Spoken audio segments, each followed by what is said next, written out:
Let's talk about GLP-1s. Because if you've got PCOS, your feed is probably full of people on Ozempic or Wegovy claiming it fixed their hormones or changed their lives. And then right underneath, someone saying it's dangerous, unnatural, or cheating. So, which is it? A miracle, a scam, or something in between that no one's explaining properly? So here's the thing. These meds weren't even designed for PCOS. They were actually made for diabetes. But what does the science say? Well, it's actually showing some really interesting stuff, and not just for blood sugar and appetite, but hormones, cycles, and even fertility. So no wonder people are thinking about GLP-1s for PCOS. The problem is, most of what you see online leaves out all of the nuance. It's either diet culture panic or overhyped marketing. So today, we're cutting through the noise. I'm going to be breaking down exactly what GLP-1s do in your body, what the research really says for PCOS, who they're a good fit for, and how to use them if you choose to, without getting sucked back into restriction or guilt. So let's get into it. GLP-1 stands for glucagon-like peptide 1. It's a hormone that your body naturally makes after you eat. Think of it like your gut's way of telling your brain we're content, we've had enough to eat. Pharmaceutical versions of that hormone, called GLP-1 receptor agonists, essentially copy what your body does but turn up the volume. When you take them, they help your pancreas release insulin only when your blood sugar is high, tell your liver to slow down pumping out extra sugar, and slow down how quickly your food leaves your stomach. This means you feel fuller faster and your blood sugar stays steadier. The first GLP-1 came out for diabetes about 20 years ago. The newer ones, like liraglutide, which you might know as Saxenda, and semaglutide, which goes by Ozempic or Wegovy, are stronger, longer acting versions. In studies for diabetes, people were losing about 5 to 15% of their body weight, which caught everyone's attention. And that's where things started getting messy. The internet turned a medical treatment into a celebrity weight loss shot. Now, if you have PCOS, you've probably been told a million times that your main issue is weight. Just lose weight and it'll fix itself. But that advice ignores what's really happening: insulin resistance. Insulin resistance means that your cells don't respond well to insulin. Your body pumps out more of it to keep your blood sugar stable. High insulin levels can push your ovaries to make more androgens, those male hormones that cause acne, hair growth, and ovulation issues. It's one of the biggest drivers behind PCOS symptoms. And that's why researchers started wondering if GLP-1 meds can lower insulin levels and improve insulin sensitivity. Could they help PCOS beyond just body weight?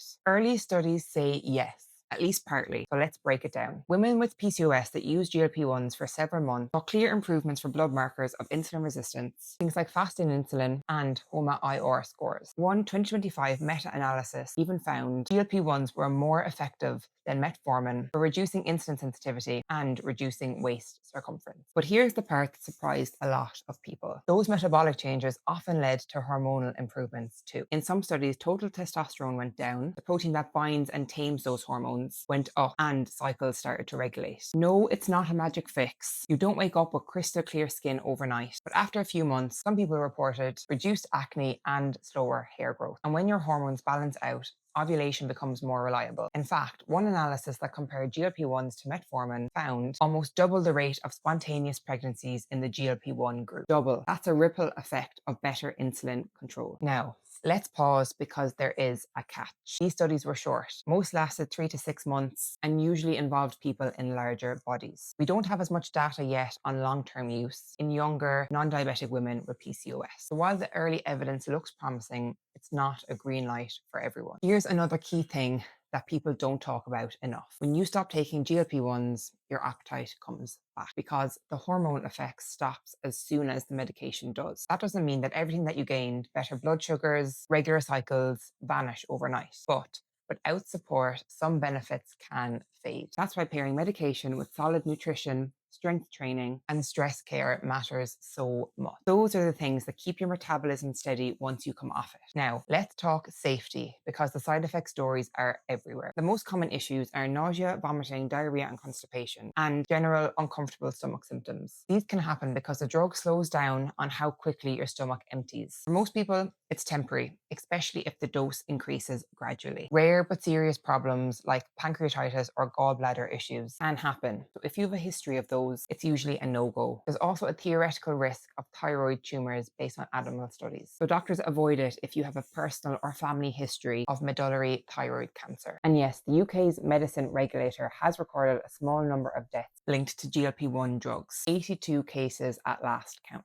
That sounds scary, but in context, millions of people use these meds safely every day. The key is medical supervision. This isn't something that you order online because a friend swears by it. If you're prescribed one, your doctor should check your health history, explain red flag symptoms, and monitor you closely. Now, what about pregnancy? Big topic. GLP-1s should not be used while you're pregnant or while you're actively trying to conceive. Most guidelines recommend stopping them at least 2 months before trying. That's because we don't have enough safety data yet. But here's the irony. As your insulin and hormones improve on the medication, your fertility can actually increase, meaning that you could get pregnant faster than expected. So if you're on the GLP-1 and not trying to conceive, a reliable contraception is a must. All right, so what does all of this mean in context of a non-diet approach? Let's be real. GLP-1s have been tangled up in diet culture. People see celebrities shrinking and assume that that's the point. But the goal here isn't to chase thinness. It's to improve metabolic health. If your cycles are irregular, your blood sugar crashes, and your energy is all over the place, those are health outcomes worth treating regardless of what the scale says. You can take a GLP-1 and still have a weight-inclusive, body-respecting approach. The difference is why you're taking it, not to punish your body, it's to support it. When you view it through that lens, the conversation starts to change from how much weight will I lose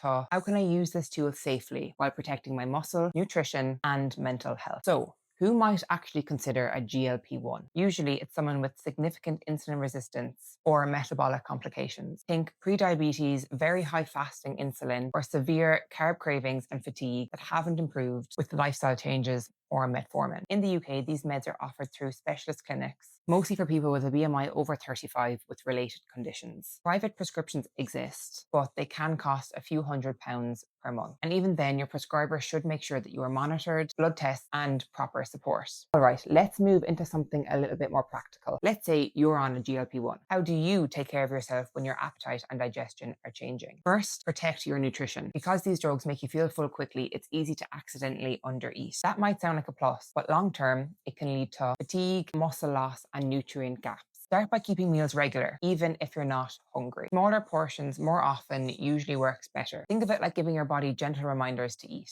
Prioritize protein at every meal, around 20 to 30 grams if you can. That's roughly a chicken breast, a cup of Greek yogurt, or a couple of eggs with some tofu on the side. Protein helps preserve muscle, which keeps your metabolism humming, even if you're eating less. When it comes to carbs, go for quality. Whole grains, beans, lentils, and fruit over white bread and sugary snacks. Low glycemic carbs keep blood sugar steady and help with energy crashes. Fat still matters. Use avocado, olive oil, nuts, and seeds. And since GLP-1 slow digestion, greasy and spicy meals can be tough at first. Keep things simple when you're increasing your dose. Soups, smoothies, softer food can make things a lot easier. If nausea hits, ginger tea and peppermint tea can help. Eat slowly, stop before you're stuffed, and sip water throughout the day to stay hydrated. A multivitamin can be a good insurance policy if you're eating less overall. Key nutrients to watch: vitamin B12, iron, vitamin D, calcium, and folate, especially if you plan to try for pregnancy later. Let's also talk about movement. Strength training becomes really important here, because if you're losing weight quickly and not lifting, a good chunk of that can be muscle. And muscle is what helps you use insulin better. You don't need to hit the gym 5 days a week. Start small, bodyweight squats, resistant bands, Pilates, anything that gets the muscles working. Now, one of the sneaky challenges of GLP-1s isn't physical, it's emotional. When your appetite drops, food might lose some of its joy. Maybe you used to love cooking and now nothing sounds appealing. Or maybe you're seeing the numbers on the scale go down and feeling weirdly conflicted by it. That's completely normal. Rapid changes in appetite or body shape can bring up complicated feelings. Some people feel relief, others anxiety, especially if they struggled with dieting or body image before. Check in with yourself often. Ask yourself, how am I feeling about this change? If old restrictive patterns start creeping in, like skipping meals if you're not hungry, or feeling guilty when eating when you are, bring it up with your care team. You deserve support that includes your mental health,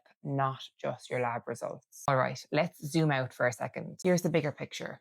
GLP-1s are not the cure for PCOS. They're one piece of a bigger puzzle that includes nutrition, sleep, stress, movement, stress management, and sometimes other medication. But they can be a really helpful piece for the right person. They can help quiet the food noise, make energy steadier, and give your body a break from the constant insulin roller coaster. That can make it easier to focus on lifestyle changes that actually last. And when used in a non-diet way, with proper nutrition support and medical guidance, they don't have to clash with a weight-inclusive